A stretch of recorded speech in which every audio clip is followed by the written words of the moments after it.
Namaste.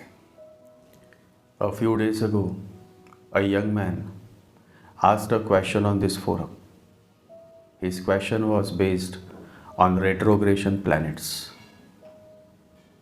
Sometimes, when the person is good by heart, then the question connects with me, and then I start answering. And that is how this retrogression series came into existence. And with this new episode, with this new podcast, I am taking it ahead.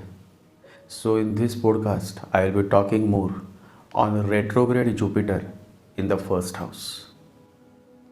Retrogression is in itself a very complex subject. But if you understand it, then you can simplify it.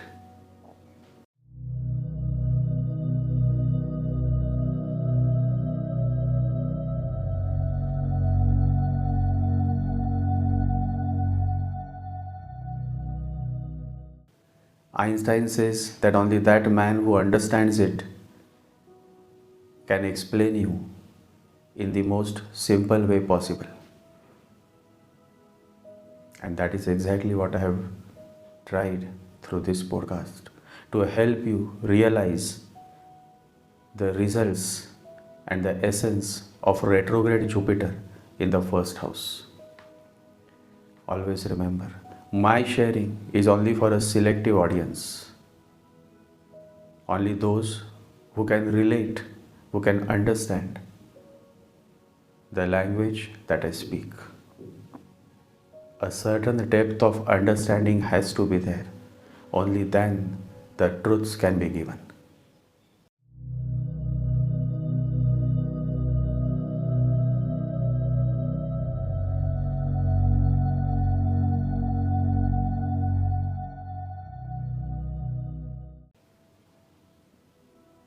And so, in this podcast,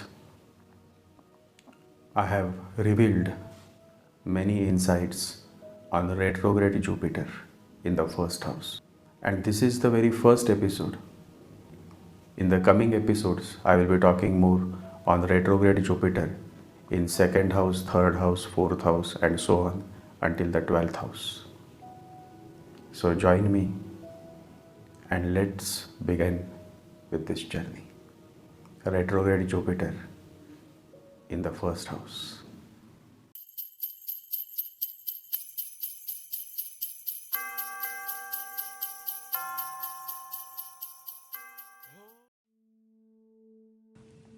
The very nature of retrogression is to go against the natural flow of life. What is life? Life is pure energy. Energy is pure. However, how you put this energy to use is totally based on your nature. Similarly, how energy is put to use is based on the nature of the planet. Mars will use this energy to enjoy sex or to fight for human rights. Saturn will use this energy to provide justice. Mercury will use this energy to communicate. Venus will use this energy to pursue work of arts and romance. Sun will use this energy to fulfill ambitions and to raise their status in society. Moon will use this energy for vivid imaginations. Rahu will use this energy towards dragging you into many illusions and obsessions, while Ketu will use this energy to help you turn inwards. So you see, every planet or entity utilizes this universal energy based on its nature, Swabhav. So far, so good. However, what if the planet itself is not in a good mood? What if the planet is not in its normal course of motion? What if the planet is stuck or slowed down? Then it is obvious that now such a planet is impotent in utilizing the energy in the way it is supposed to be used. For example, let's say Mars is in retrograde motion. Then such a retrograde Mars will be totally confused and thus cannot channelize the energy towards fighting or towards having proper sexual intercourse. It is like a warrior under house arrest. He can't move. He has to utilize his energy in a limited scope. And so you see, even though he is a warrior, he feels frustrated and dejected. Now the next question that arises is whether the warrior is good or bad. The answer is based on the quality of Mars, its placement in the chart. If Mars is debilitated and retrograde, then the situation is worst. However, if Mars is exalted and retrograde, then the situation is better. At least the warrior, that is Mars, is a man of good quality. Even though his movement has slowed down, he will not commit any serious mistake that a debilitated retrograde Mars may. So in simple words, retrograde planet is unable to utilize the energy to its full potential. For example, a car can run at a rate of 100 kilometers per hour, but now existence has put a speed limit of 50 kilometers per hour. So now it is obvious that the car will reach late, and so delays and more delays is a very common trait of retrograde planets. If you are supposed to get a promotion at the age of 32, then you will end up getting a promotion at the age of 36. And so frustration and depression due to delays is something that happens when you have more than one retrograde planet in your birth chart. Before I share the results of retrograde Jupiter in first house, it is necessary to remember that result is one thing and the message is another. The result is something that you cannot change. It is destined. However, the message that a retrograde planet tries to convey to you is something very precious, because if you can understand the message of retrograde planet, then you can truly start working on yourself and you can rectify the shortcomings and thereby raise the quality of this life and the life hereafter. I will now start sharing the results of retrograde Jupiter in the first house.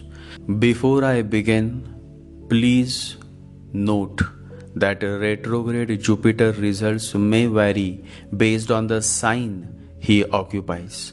If the sign is Aries, Scorpio, Leo, Pisces, Sagittarius, Cancer or Aquarius, then retrograde Jupiter will be more positive.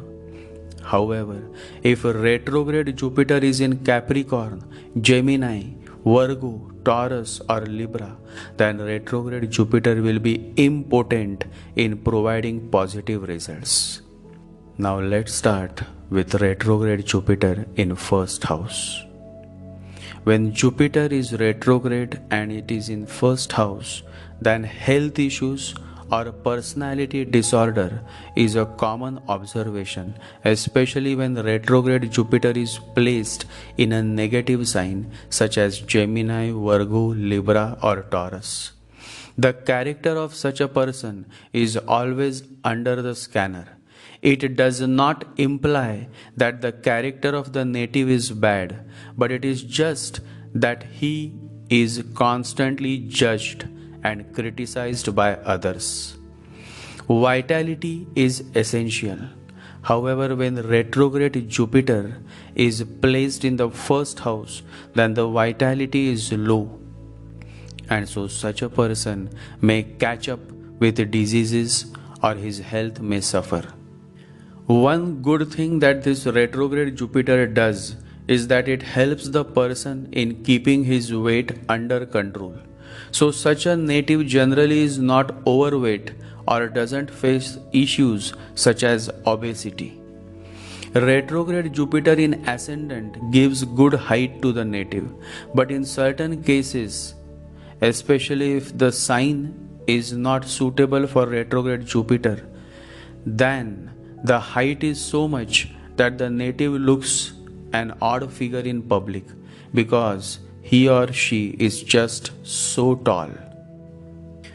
If Sun is afflicted in the birth chart, then such a retrograde Jupiter is not good when it comes to relations with the father.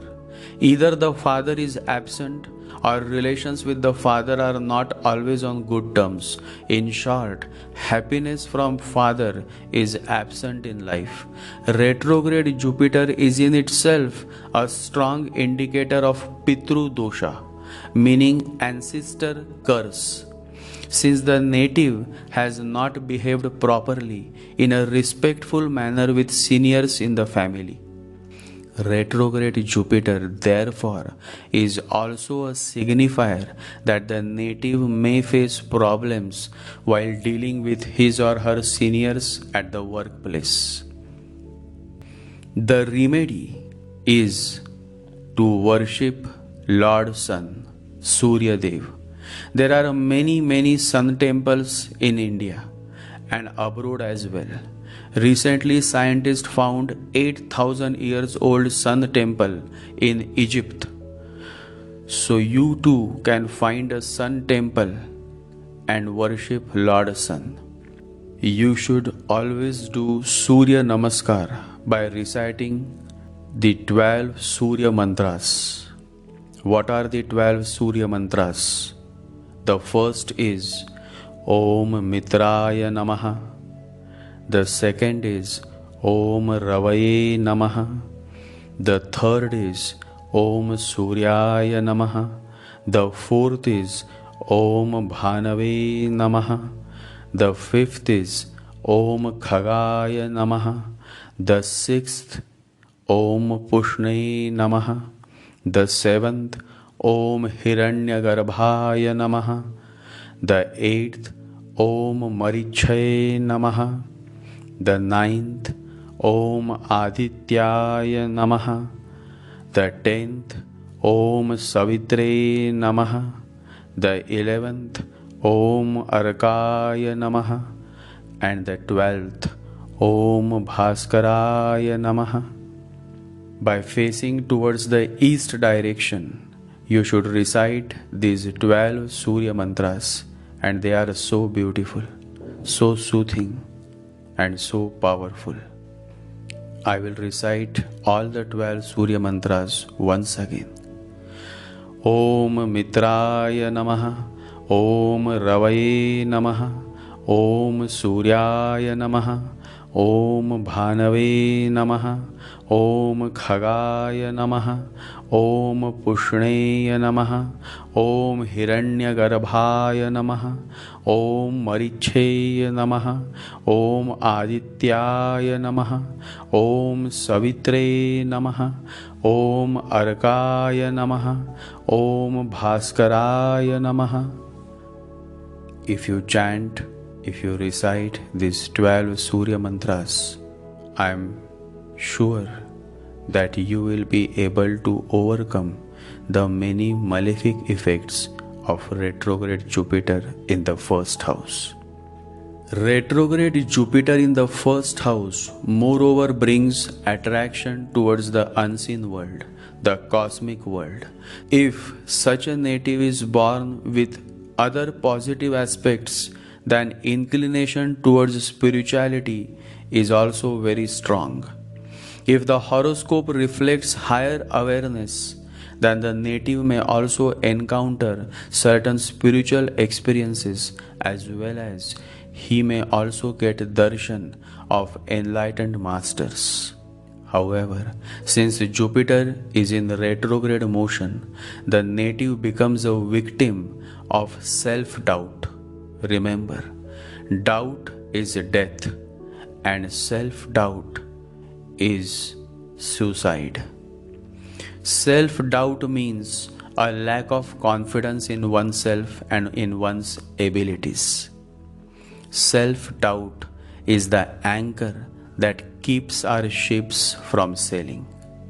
The greatest obstacle to your success is self-doubt. Always remember, never let self-doubt hold you captive. Self-doubt leads to low confidence, and when your confidence is low, you tend to fail in achieving success. Self-doubt is very destructive by nature, and retrograde Jupiter in the first house does bring this tendency of self-doubt. And when you are doubting yourself, it is natural that you will start doubting others as well.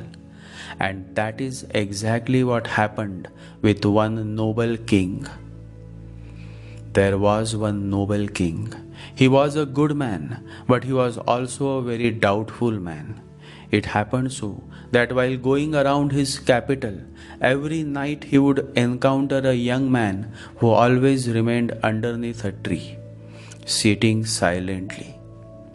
Every night the king passed around the city in disguise to see whether everything was right or not. He always found that young man sitting like a statue without any movement.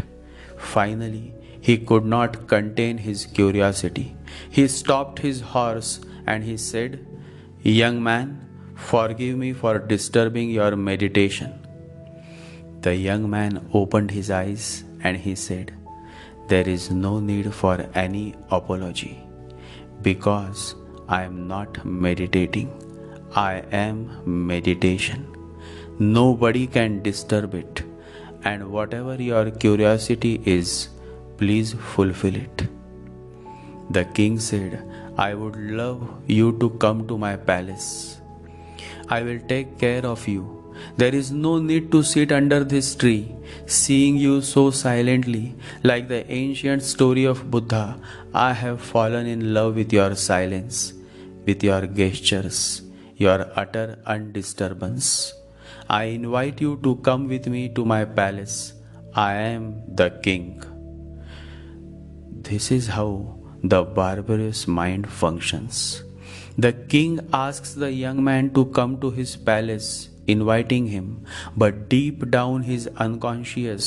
He wants him not to accept his invitation, because that will mean he is still desirous of luxuries and palaces. But that young man simply stood up and he said, "I am coming." Immediately the whole scene changed. The king's mind was haunted by doubt. The mind of the king was thinking, "What have I done? This man is still interested in the luxuries of a palace, being the guest of a king. This is not a great saint." Now this is the old idea of saint, that he should be as uncomfortable as possible. Discomfort is religion, sick, hungry, torturing oneself in thousands of ways, and then you become a great saint. This fellow has suddenly fallen from his sainthood in the mind of the king. But now it was too late. He could not take his word back. It would be too ungentlemanly. But the young man was watching everything. He didn't say anything.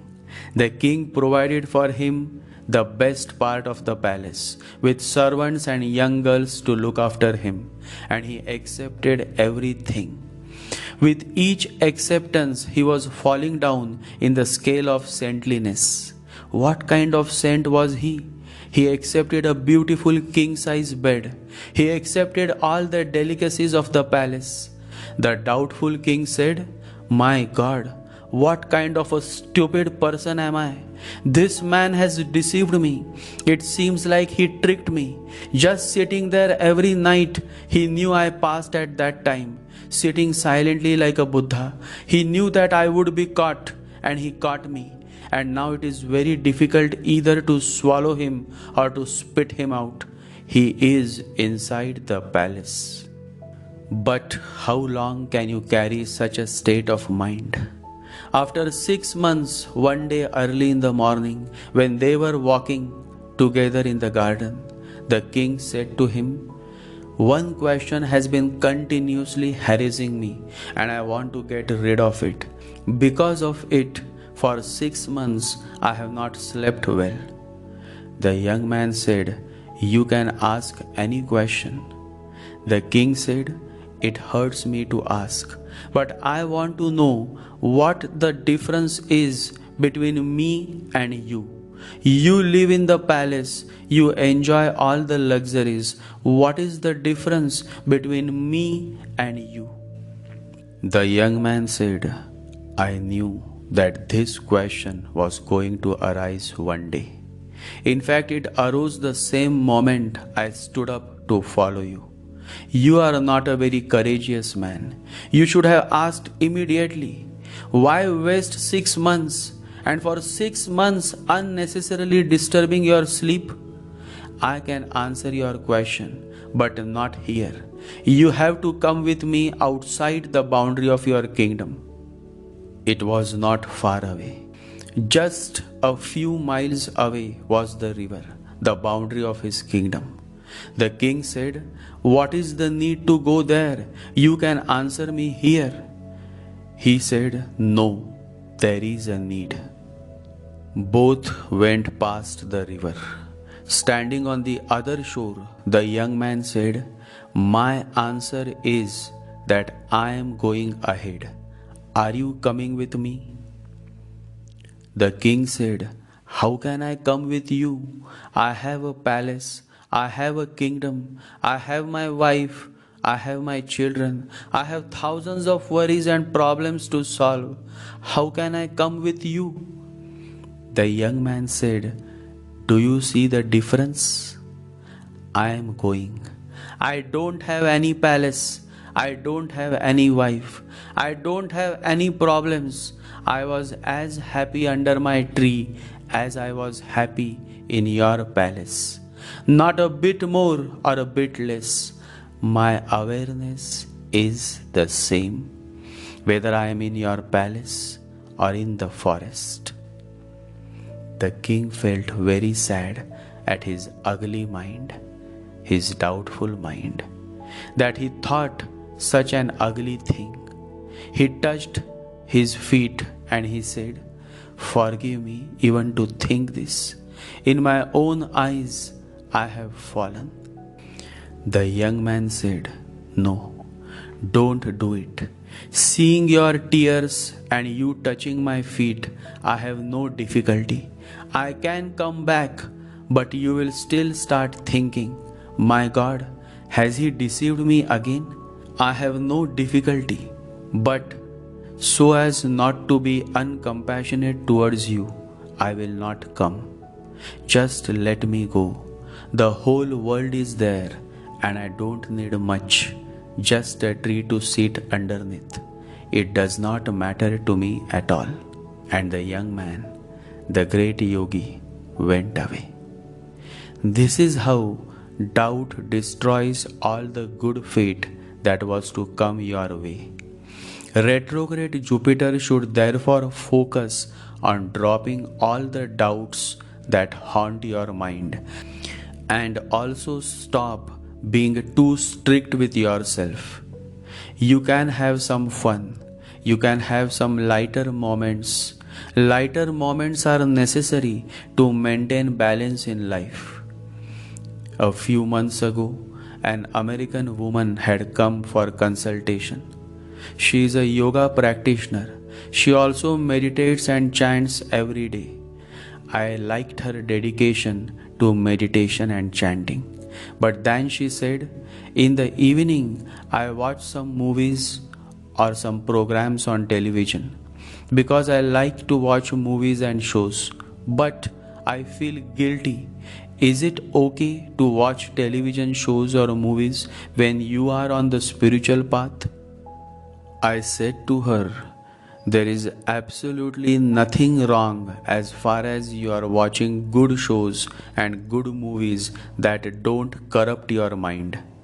It is always good to watch television serials since many a time you get to know the latest trends of society, since certain challenges and present conditions of the society are reflected through the ongoing television serials. Whenever you watch a movie or a television serial, always watch as if you are just a witness. Don't relate yourself or your life story with whatever you watch on the television. If you are able to do this, then you can absolutely watch television and have some lighter, fun, entertaining moments, since that brings down your stress and the seriousness within you also fades away. Always remember, don't be too wise. Always remember to stop. Don't go to the extreme. A little foolishness and a little wisdom is good, and the right combination makes you a Buddha. A little foolishness and a little wisdom. Don't be just wise, or else you will be a long face. Don't be just a fool, or else you will become suicidal. And that is exactly what I would like to tell all those beautiful souls who have retrograde Jupiter in the first house. That don't be too serious and don't be just a fool. Find balance in life. A little foolishness and a little wisdom is the right combination that can make you a Buddha. Meditate every day. Jai Sri Ganesha, Jai Guru.